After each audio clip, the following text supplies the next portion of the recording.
반갑습니다. 대기업 시청자 여러분들, 그리고 시노펙스 주주님들. 이 시노펙스 같은 경우 금일 주가가 좋은 모습을 나타내 줬지만 이 보시는 것처럼 윗꼬리를 달고 주가가 어느 정도 좀 빠졌다라는 부분을 우리가 확인해 볼 수가 있는데요. 이 금일 주가가 상승했던 이유는 이 FPCB 관련해서 시노펙스의 이 베트남에 있는 공장들이 주목이 되고 이 매출폭이 더 크게 성장할 거다라는 이런 기대감이 반영이 되면서 주가가 좋은 모습을 나타내 줬습니다. 하지만 이 상승분을 다 반납을 했어요. 이런 부분에 있어서 주주님들이 굉장히 속상하고 마음이 아프실 것 같은데, 그러면 금일 주가 하락의 원인을 우리가 한번 알아보고 이 실체에 대해서도 뚜렷하게 한번 파헤쳐 보도록 하겠습니다. 또 제가 이제 FPCB와 혈액투석기 관련해서 또 지속적으로 이야기를 드렸지만 이 반도체 추가 모멘텀과 하반기에는 더 큰 폭으로 이 필터 관련해서 성장하지 않을까라고 생각을 하는데요. 오늘 영상도 굉장히 중요한 만큼 끝까지 시청해 주시고 좋아요와 구독으로 큰 힘 주시면 감사하겠습니다. 그럼 같이 바로 알아볼까요? 이렇게 보시는 것처럼 이 시노펙스가 장 초반에는 좋은 분위기였다가 이 부분을 다 상승분을 반납했습니다. 그 이유가 바로 이 전쟁에 대한 이 지정학적 리스크로 인해서 주가가 하락을 했어요. 이 이슈 제가 간단하게 한번 풀어드리자면 이 이스판과 이 나타즌의 폭발이 현재 폭발하는 이런 음성들이 이제 들렸다고 합니다. 그리고 이런 부분은 이 두 곳 모두가 이제 이란의 이스파한과 테헤란, 이 이란의 주요 핵시설이 있는 곳인데 실질적으로는 우리가 봤을 때 이스파한 상황은 괜찮고 지상 폭발 이런 소리 우리가 못 들었다라는 이슈가 또 나왔다라는 거죠. 실질적으로는 이스파한이나 이 다른 지역에서 공습은 없었다라고 합니다. 이 이스라엘이 쿼드콥터를 날리려다가 실패를 하고 뭐 굴욕적인 시도를 했을 뿐이며 모두 다 이제 격추가 됐다. 상황은 정상이고 지상 폭발 문제 없고 또 북부에서도 드론 침입 가능성이 종료됐다라고 이야기가 나왔습니다. 그러니까 이 단발성으로 이슈가 뜬 거지. 이 주가가 정말 전쟁이 났다 이런 이슈는 아니니까 우리가 이런 부분 참고해 주시면 좋을 것 같아요. 아무래도 이런 지정학적 리스크가 있다 보니까 시노펙스가 아침에 주가가 올라가던 부분을 다 반납했다, 이 상승분을 반납했다라는 것을 볼 수 있고, 이런 부분에서 이 지정학적 리스크는 우리가 어느 정도 감수해야 될 것 같지만 주의해야 되고 리스크에 있어서 조심하셔야 되지만 이 기업 가치 자체는 훼손된 부분이 아니기 때문에 이런 부분에선 우리가 또 색다른 모멘텀을 찾아보고 이 기업 가치가 과연 얼마나 더 성장할 수 있는지 이런 부분을 좀 눈여겨 보시는 게 중요하다고 볼 수가 있을 것 같습니다. 또 제가 이제 주주님들 힘내라고 이제 제가 좀 예시를 들어왔어요. 이 모두 다 증시가 조정을 받았을 때 이 전쟁에 대한 이슈로 크게 조정을 받았습니다. 보시는 것처럼 다 하락하는 부분을 우리가 확인해 볼 수가 있죠. 물론 이제 한국 국내 이 코스피와 코스닥을 비교한 게 아니라 이제 미국 나스닥 시장에 대한 이제 지표인데 이 나스닥하고 국내 증시를 함부로 비교는 할 수 없겠죠. 하지만 이 미국 증시로 그냥 예를 들어서 봤을 때 증시가 바닥이었을 때 전쟁으로 인해서 이 지정학적 리스크가 커지면서 바닥이었을 때 그 이후 전쟁에 대한 리스크가 해소가 되면 주가는 우상향하는 이런 모습을 나타내줬다라는 거죠.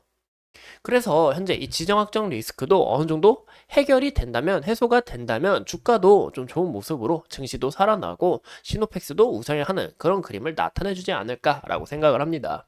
이 시노펙스 같은 경우 반도체 핵심 공정 중 하나의 이 생정 고정용 이 10나노급 여과 기술 AF 필터를 이 기존 수입하던 것을 국산화를 성공했는데요. 이 기존 수입에 의존하던 것을 국산화를 성공했고 또 10나노는 이제 최신급이며 이 추가적으로 시설 완공 및 양산한 후에 2024년 하반기에 이제 본격적으로 이제 제품을 팔 예정이고 또 이 하반기에는 혈액투석 필터 관련해서도 매출 폭이 잡힐 수 있기 때문에 실적 부분이 더 크게 올라가지 않을까 예상을 해보고 있습니다.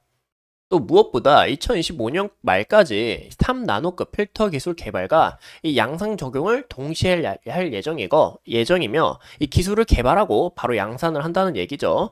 또 글로벌 필터 회사가 독점하고 있는 이 반도체용 케미컬 필터 시장에서 우리가 앞으로 성장하겠다라고 이야기를 밝힌 바가 있습니다. 아직 이 케미컬에 대한 필터가 아니라 이 CMP에 대한 필터를 현재 개발했고, 이 AF 필터랑 이 케미컬 필터는 현재 개발 중인데, 이 부분까지 개발이 된다면 실적폭이 더 크게 올라가고, 또 반도체에 대한 이슈가 끊임없이 나올 때 시노펙스가 주목될 가능성이 높지 않을까 예상을 해보고 있어요. 이 무엇보다 이 필터는 정말 굉장히 중요합니다. 그 이유가 보시는 것처럼 이 웨이퍼 검사를 하는데, 이 웨이퍼를 만들잖아요. 이 웨이퍼를 만들 때 이 웨이퍼 소싱이 열적 손상과 이 오염 물질이 들어가면 안 됩니다. 이 갈라지는 틈이 매끈매끈해야 되고, 여기서 크게 손상이 없어야 된다는 부분이 큰 거죠. 근데 이 시노펙스는 여기 관련해서 기존 수입에 의존하던 이 필터를 국산화를 성공했고, 무엇보다 현재 삼성전자에 공급을 하고 있다. 이런 부분이 굉장히 중요하다고 볼 수가 있을 것 같습니다. 즉, 이 웨이퍼를 만드는데 이 필터 자체가 굉장히 중요하다. 현재 이 AF 필터 같은 경우 연간 1,500억 수치를 좀 예상을 해보고 있는데, 이 과연 하반기에 출시를 하고 이 부분이 실적이 또 우리가 어떻게 잡히는지 좀 기대해봐도 좋지 않을까라고 볼 수가 있는데요. 근데 무엇보다 이 삼성전자에 공급을 하고 있다는 부분이 저는 굉장히 큰 부분인 것 같습니다. 이 시노펙스의 매출 90%를 담당하고 있는 이 FPC마저 이 삼성전자에 공급을 하고 있는데, 삼성전자 1분기 잠적 실적을 우리가 보시면 영업이익 931%, 매출액 11.37% 늘어난 수치를 볼 수가 있다는 거예요. 그만큼 삼성전자의 반도체 수요도 증가를 했고, 모바일 사업부도 증가를 했고, 이 가전제품 사업까지 지금 승승장구 중이다. 이 삼성전자의 이제 성장 앞으로 이제 시작이다라는 거죠. 그만큼 이 시노펙스의 성장도 우리가 눈여겨볼 수 있다라고 말씀을 드리고 싶습니다. 또 이제 제가 이 한미반도체가 오늘 잠정 실적이 발표가 됐어요. 보시는 것처럼 매출액 191%, 영업이익 2,283% 늘어난 수치를 볼 수가 있는데요. 이 한미 반도체 같은 경우 이제 TC 본더라고 HBM 공정에선 없어서는 안 될 이 독점적 위치에 있는 장비라고 볼 수가 있습니다. 즉, 이 D램을 우리가 탁탁탁 붙여서 이 HBM을 만드는, 이 D램을 12단까지 쌓는 그런 제품에 있어서 이 한미 반도체 장비가 굉장히 중요한데요. 이 실질적으로 시노펙스와 한미반도체는 크게 연관이 없습니다. 근데 제가 왜 한미반도체의 실적을 갖고 왔냐? 바로 한미반도체 실적을 봤을 때, 그리고 삼성전자의 잠적 실적을 봤을 때, 이 반도체 시장은 이제 시작이고 앞으로 더 커질 전망이기 때문에 이 시노펙스의 성장도 함께 기대해보자라고 전 예시를 들고 싶어서 이렇게 준비를 해봤어요. 그래서 이 시노펙스는 올해 하반기에 지속적으로 이슈가 또 터질 가능성이 높고, 이런 부분에 있어서 우리가 좀 지속적으로 살펴보셔야 된다라고 말씀을 드리고 싶습니다. 그럼 우리가 현재 차트 상황을 함께 보신다면, 이 시노펙스의 현재 차트의 모습에 있어서 이 장기적인 추세는 훼손된 부분은 아니다. 현재 이 장기적인 추세 지속적으로 이어나가고 있고, 이 추세가 훼손된 부분은 또 아니다라고 말씀을 드리고 싶고요. 이런 추세 굉장히 중요하죠. 그리고 현재 구간에서 이 과거의 모습을 봤을 때 이 하락 추세에서 어느 정도 지지를 받다가 주가가 우상향하는 그림이 이상적이라고 했습니다. 만약에 이 하락 추세가 지속적으로 진행될 시 이 폭이 어디까지 빠질지 모르기 때문에 우리가 이런 부분에서 유의를 하셔야 된다라고 이야기를 드렸죠. 그래서 과거의 지지, 이 매물대 라인을 좀 중요시 보셔라 라고 이야기를 드렸는데요. 보시는 것처럼 이 지지라인 아직 훼손되지 않았고, 무엇보다 60일선에서 크게 격차 벌어지는 부분 없이 지속적으로 지지를 받고, 21선 과거에 지지를 받았던 흔적이 있는 만큼 21선 돌파하면서 현재 다시 정배열 패턴으로 좀 턴을 돌리려는 준비 중에 있다라고 보시면 좋을 것 같습니다. 무엇보다 이 하반기에 아직 이슈가 추가적으로 나올 게 많고 실적에 반영될 게 정말 많다라는 거예요. 그래서 이런 부분에서 이 가치가 더 올라가지 않을까, 이 프리미엄 자체가 더 크게 올라가지 않을까 저는 예상을 해보고 있고요. 현재 이 주가가 이렇게 크게 상승을 했다가 이렇게 빠진 이유가 이 시노펙스 자체가 이 외국인의 물량이 굉장히 많습니다.